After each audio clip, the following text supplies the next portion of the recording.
सभी सुनने वालों को धर्मेंद्र का प्यार भरा नमस्कार। Day 38 full Bible reading challenge.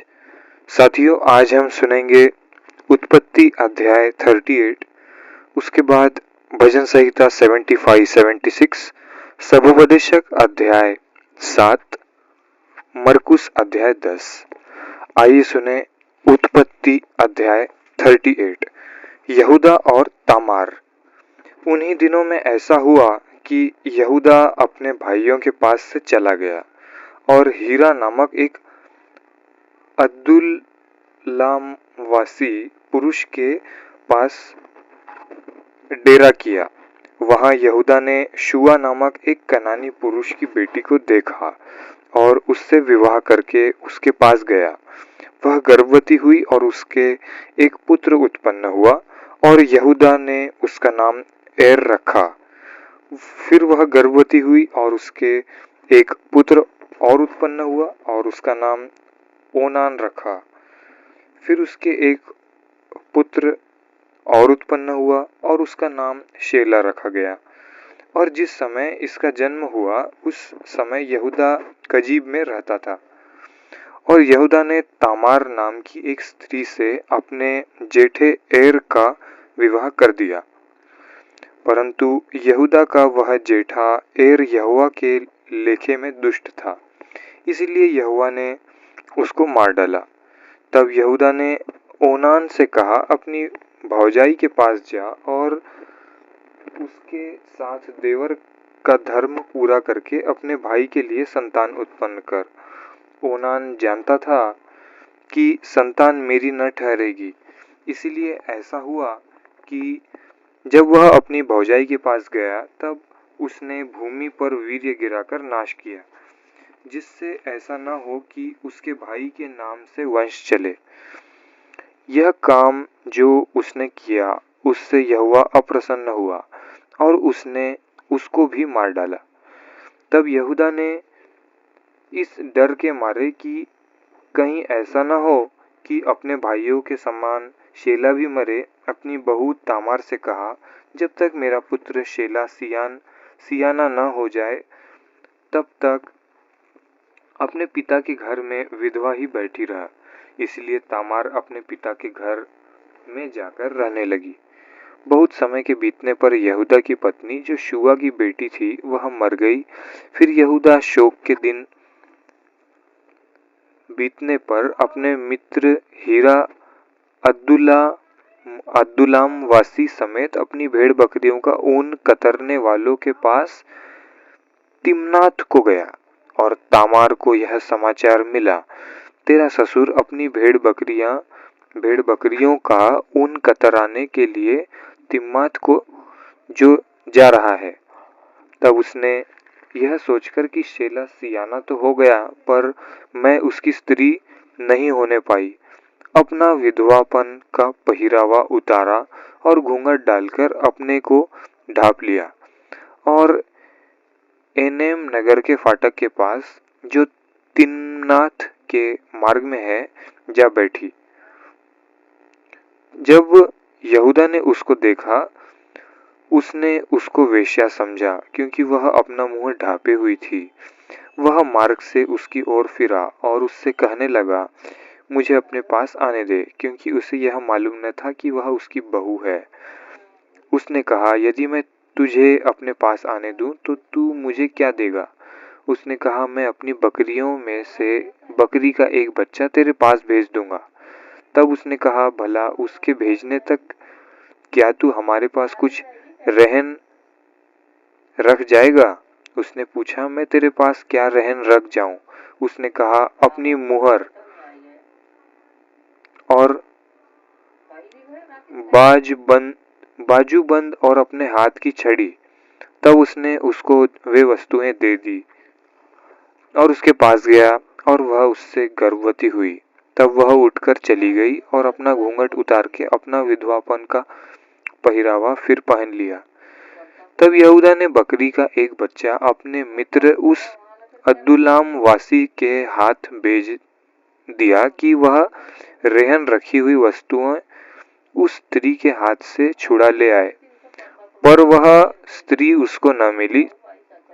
तब उसने वहां के लोगों से पूछा, वह देवदासी जो एनेम में मार्ग की एक और बैठी थी कहाँ है? उन्होंने कहा, यहाँ तो कोई देवदासी न थी।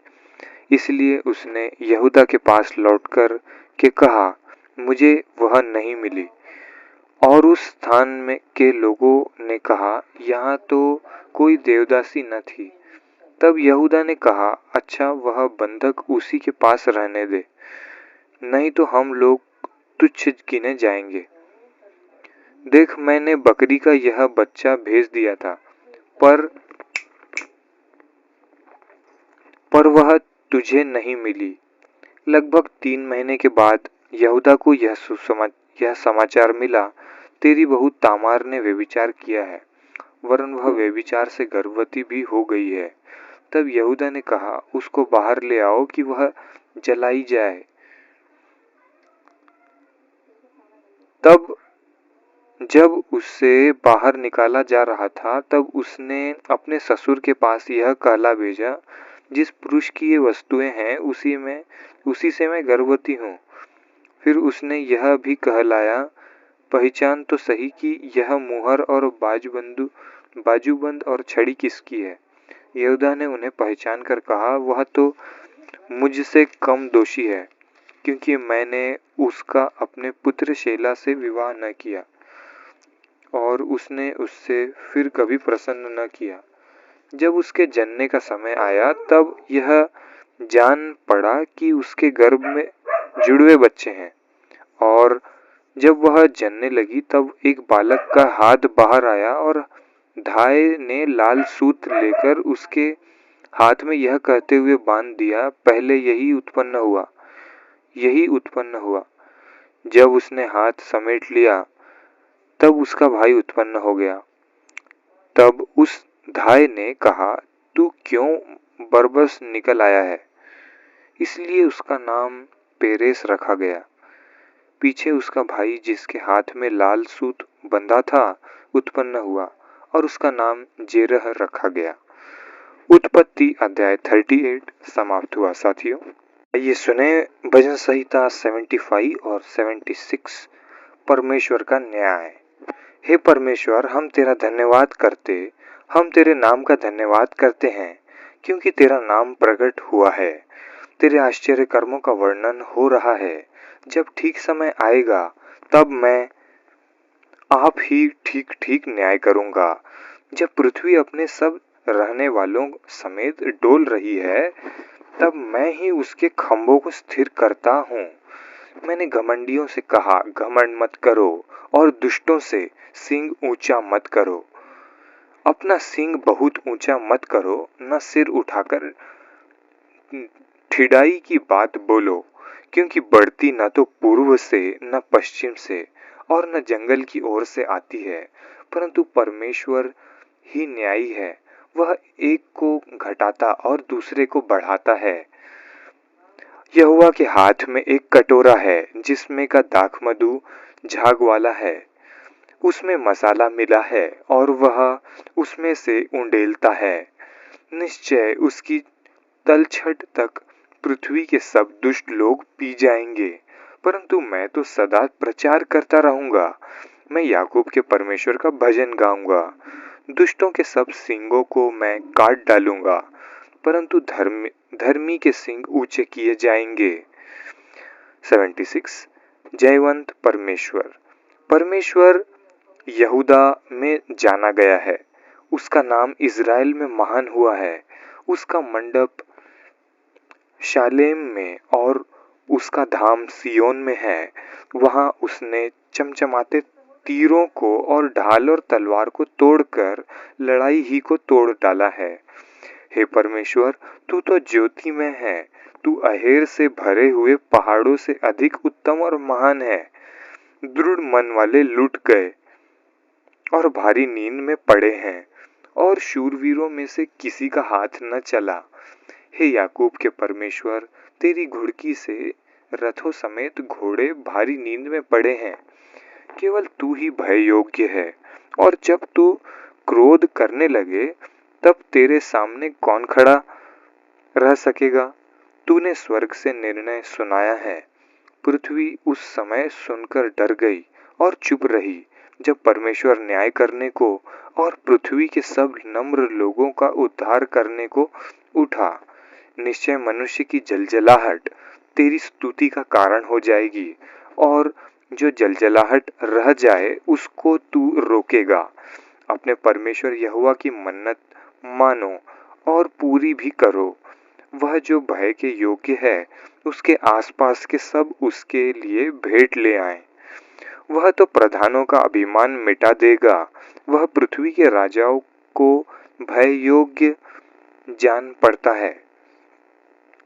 समाप्त हुआ 75 और 76 भजन संहिता। आइए सुने सबोपदेशक अध्याय 7, जीवन से संबंधित चिंतन।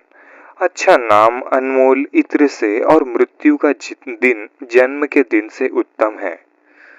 भोज के घर जाने से शोक ही के घर जाना उत्तम है, क्योंकि सब मनुष्यों का अंत यही है।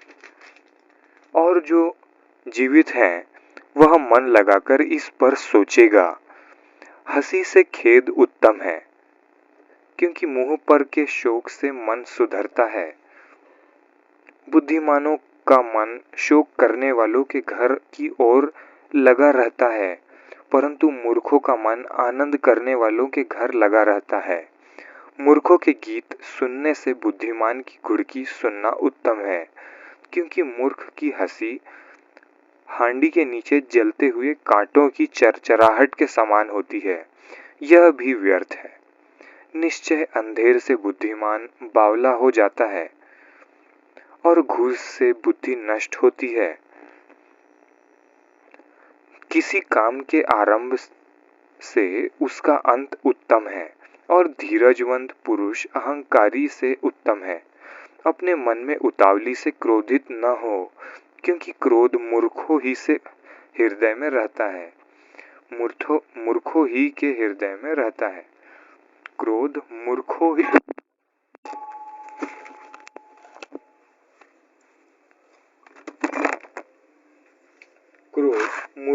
के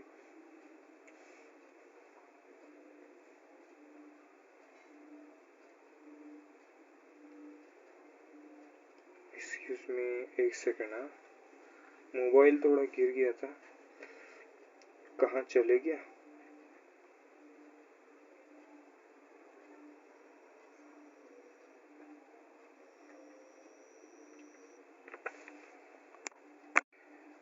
क्रोध मूर्खों ही के हृदय में रहता है। यह न कहना बीते दिन इनसे क्यों उत्तम थे, क्योंकि तू यह बुद्धिमानी से नहीं पूछता। बुद्धि मिरास के साथ अच्छी होती है, वरन जीवित रहने वालों के लिए लाभकारी है, क्योंकि बुद्धि की आड़ रुपए की आड़ का काम देता है। परंतु ज्ञान की श्रेष्ठता यह है कि बुद्धि से उसके रखने वालों के प्राण की रक्षा होती है। परमेश्वर के काम पर दृष्टि कर। जिस वस्तु को उसने टेढ़ा किया हो, उसे कौन सीधा कर सकता है? सुख के दिन सुख मान और दुख के दिन सोच, क्योंकि परमेश्वर check check check check check hello mike check okay. सुख के दिन सुख मान और दुख के दिन सोच, क्योंकि परमेश्वर ने दोनों को एक ही संग रखा है, जिससे मनुष्य अपने बाद होने वाली किसी बात को न समझ सके। अपने व्यर्थ जीवन में मैंने यह सब कुछ देखा है। कोई धर्मी अपने धर्म का काम करते हुए नष्ट हो जाता है, और दुष्ट बुराई करते हुए दीर्घायु होता है।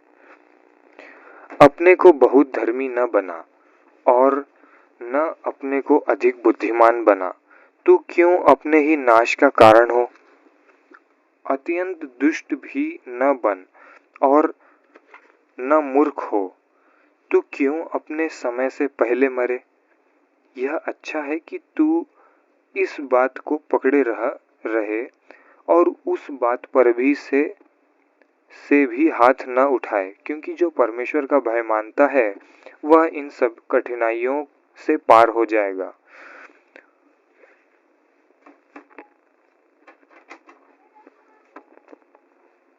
बुद्धि ही से नगर के 10 हाकिमों की अपेक्षा बुद्धिमान को अधिक सामर्थ्य प्राप्त होती है। निसंदेह पृथ्वी पर कोई ऐसा धर्मी मनुष्य नहीं जो भलाई ही करे और जिससे पाप न हुआ हो। जितनी बातें कही जाए सब पर कान न लगाना। ऐसा न हो कि तू सुने कि तेरा दास तुझी को शाप देता है, क्योंकि तू आप जानता है कि तूने भी बहुत बार दूसरों को शाप दिया है।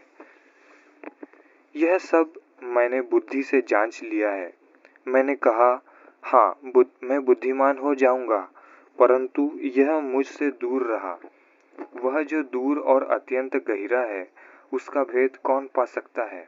मैंने अपना मन लगाया कि बुद्धि के विषय में जान लूं, कि खोज निकालूं और उसका भेद जानूं, और कि दुष्टता की मूर्खता जो नीरा बावलापन है को जानूं। मैंने मृत्यु से भी अधिक दुखदाई एक वस्तु पाई, अर्थात वह स्त्री जिसका मन फंदा और जाल है और जिसके हाथ हथकड़ियां हैं। जिस पुरुष से परमेश्वर प्रसन्न है वही उससे बचेगा, परंतु पापी उसका शिकार होगा। देख, उपदेशक कहता है, मैंने ज्ञान के लिए अलग अलग बातें मिलाकर जांची और यह बात निकाली जिसे मेरा मन अब तक ढूंढ रहा है, परंतु नहीं पाया। 1000 में से मैंने एक पुरुष को पाया, परंतु उनमें एक भी स्त्री नहीं पाई। देखो, मैंने केवल यह बात पाई है कि परमेश्वर ने मनुष्य को सीधा बनाया, परंतु उन्होंने बहुत सी युक्तियां निकाली हैं। सभोपदेशक अध्याय 7 समाप्त हुआ। आइए सुने मरकुस अध्याय 10, तलाक के विषय यीशु की शिक्षा। फिर वह वहां से उठकर यहूदियों की सीमा में और यरदन के पार आया। भीड़ उसके पास फिर इकट्ठी हो गई और वह अपनी रीति के अनुसार उन्हें फिर उपदेश देने लगा। तब फरीसियों ने उसके पास आकर उसकी परीक्षा करने को उससे पूछा, क्या यह उचित है कि पुरुष अपनी पत्नी को त्यागे? उसने उनको उत्तर दिया, मूसा ने तुम्हें क्या आज्ञा दी है? उन्होंने कहा, मूसा ने त्याग पत्र लिखने और त्यागने की आज्ञा दी है। यीशु ने उनसे कहा, तुम्हारे मन की कठोरता के कारण उसने तुम्हारे लिए आज्ञा लिखी, पर सृष्टि के आरंभ से परमेश्वर ने नर और नारी करके उनको बनाया। इस कारण मनुष्य अपने माता पिता से अलग होकर अपनी पत्नी के साथ रहेगा और वे दोनों एक तन होंगे। इसलिए वे अब दो नहीं पर एक तन है। इसलिए जिसे परमेश्वर ने जोड़ा है उसे मनुष्य अलग न करे। घर में चेलों ने इसके विषय में उससे फिर पूछा। उसने उनसे कहा, जो कोई अपनी पत्नी को त्याग कर दूसरी से विवाह करे तो वह उस पहले के विरोध में व्यभिचार करता है, और यदि पत्नी अपने पति को छोड़कर दूसरे से विवाह करे तो वह व्यभिचार करती है। बालकों को आशीर्वाद। फिर लोग बालकों को उसके पास लाने लगे कि वह उन पर हाथ रखे, पर चेलों ने उनको डांटा। यीशु ने यह देख क्रुद्ध होकर उनसे कहा, बालकों को मेरे पास आने दो और उन्हें मना न करो, क्योंकि परमेश्वर का राज्य ऐसो ही का है। मैं तुमसे सच कहता हूँ कि जो कोई परमेश्वर के राज्य को बालक के समान ग्रहण न करे वह उसमें कभी प्रवेश न करने पाएगा। और उसने उन्हें गोद में लिया और उन पर हाथ रखकर उन्हें आशीष दी। धनी युवक और अनंत जीवन। जब वह वहां से निकलकर मार्ग में जा रहा था तो एक मनुष्य उसके पास दौड़ता हुआ आया और उसके आगे घुटने टेककर उससे पूछा, हे उत्तम गुरु, अनंत जीवन का अधिकारी होने के लिए मैं क्या करूं? यीशु ने उससे कहा, तू मुझे उत्तम क्यों कहता है? कोई उत्तम नहीं, केवल एक, अर्थात परमेश्वर। तू आज्ञाओं को तो जानता है, हत्या न करना, व्यभिचार न करना, चोरी न करना, झूठी गवाही न देना, छल न करना, अपने पिता और अपने माता का आदर करना। उसने उससे कहा, हे गुरु, इन सबको तो मैं लड़कपन से मानता आया हूँ। यीशु ने उस पर दृष्टि करके उससे प्रेम किया और उससे कहा, तुझ में एक बात की घटी है। जा, जो कुछ तेरा है उसे बेचकर कंगालों को दे और तुझे स्वर्ग में धन मिलेगा, और आकर मेरे पीछे हो ले। इस बात से उसके चेहरे पर उदासी छा गई और वह शोक करता हुआ चला गया, क्योंकि वह बहुत धनी था। यीशु ने चारों ओर देखकर अपने चेलों से कहा, धनवानों का परमेश्वर के राज्य में प्रवेश करना कैसा कठिन है। चेले उसकी बातों से अचंभित हुए। इस पर यीशु ने फिर उनसे कहा, हे बालकों, जो धन पर भरोसा रखते हैं, उनके लिए परमेश्वर के राज्य में प्रवेश करना कैसा कठिन है। परमेश्वर के राज्य में धनवान के प्रवेश करने से ऊंट का सुई के नाके में से निकल जाना सहज है। बाप रे, ऊंट सुई में से निकल रहा है, वो भी आसान है बोलते। ऊंट सुई में से निकल जाएगा ये आसान है, लेकिन धनी मनुष्य का स्वर्ग में जाना आसान नहीं है। वे बहुत ही चकित होकर आपस में कहने लगे, तो फिर किसका उद्धार हो सकता है? यीशु ने उनकी ओर देखकर कहा, मनुष्य से तो यह नहीं हो सकता, परंतु परमेश्वर से हो सकता है, क्योंकि परमेश्वर से सब कुछ हो सकता है। पतरस उससे कहने लगा, देख, हम तो सब कुछ छोड़कर तेरे पीछे हो लिए हैं। यीशु ने कहा, मैं तुमसे सच कहता हूँ कि ऐसा कोई नहीं जिसने मेरे और सुसमाचार के लिए घर या भाइयों या बहनों या माता या पिता या बाल बच्चों या खेतों को छोड़ दिया हो और अब इस समय 100 गुना न पाए। घरों और भाइयों और बहनों और माताओं और बाल बच्चों और खेतों को पर सताओं के साथ और परलोक में अनंत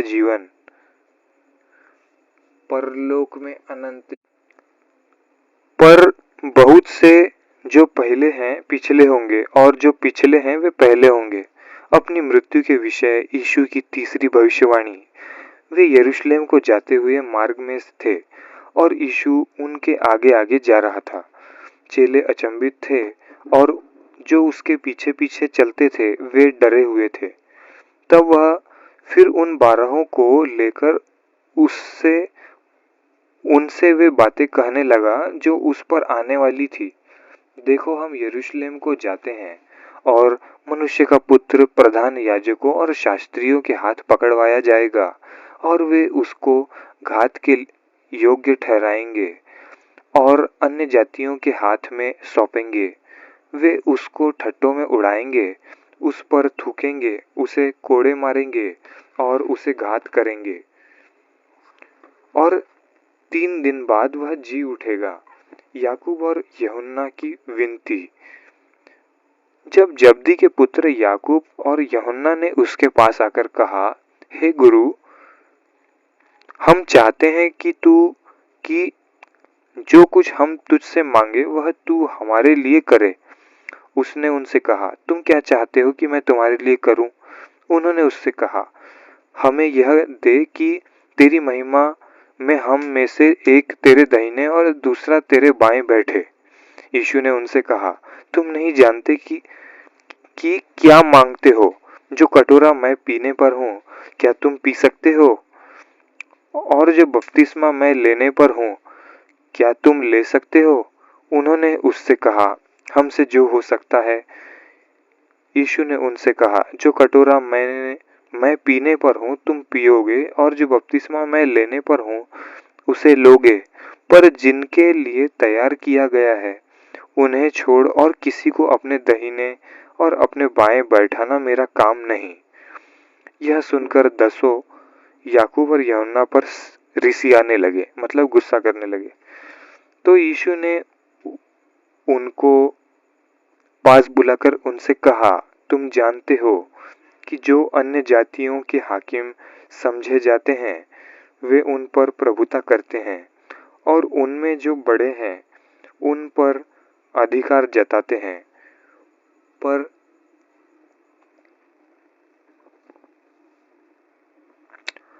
तुम में ऐसा नहीं है, वरन जो कोई तुम में बड़ा होना चाहे वह तुम्हारा सेवक बने, और जो कोई तुम में प्रधान होना चाहे वह सब का दास बने। क्योंकि मनुष्य का पुत्र इसलिए नहीं आया कि उसकी सेवा टहल की जाए, पर इसलिए आया कि आप सेवा टहल करे और बहुतों की छुड़ौती के लिए अपना प्राण दे। अंधे बत्तीमाई को दृष्टिदान।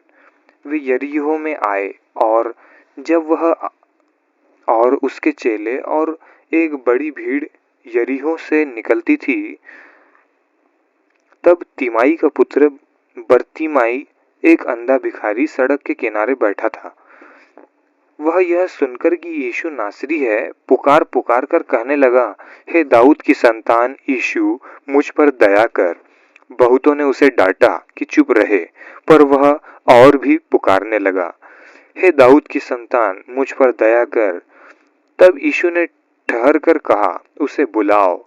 और लोगों ने उस अंधे को बुलाकर उससे कहा, धाड़स बांध, उठ, वह तुझे बुलाता है।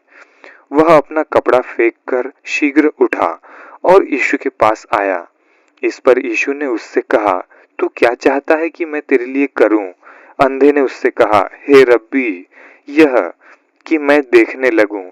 यीशु ने उससे कहा, चला जा, तेरे विश्वास ने तुझे चंगा कर दिया है। वह तुरंत देखने लगा और मार्ग में उसके पीछे हो लिया। मरकुस अध्याय 10 समाप्त हुआ। और साथियों, इसी के साथ डे 38 के लिए आज का रीडिंग चैलेंज कंप्लीट हुआ।